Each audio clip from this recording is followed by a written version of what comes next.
বদরের যুদ্ধে যখন পৌঁছলেন, মক্কা থেকে মদিনা থেকে 130 কিলোমিটার দূরে, দূরে আফসা দেখা যায়, মরিচিকার মধ্যে দেখা যায় ওই যে মুশরিকরা ওখানে আসছে, কিন্তু তারা কতজন এটা তো বোঝা যায় না।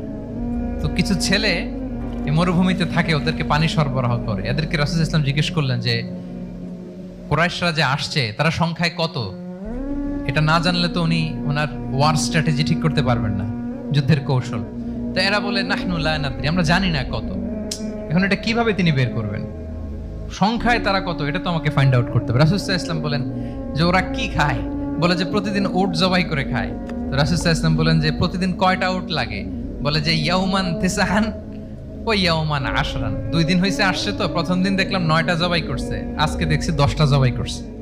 রাসূল সাল্লাল্লাহু আলাইহি ওয়াসাল্লাম বললেন ইদান আল কওমু মা বাইনা আত-তিসআমিয়া ওয়াল আলফ।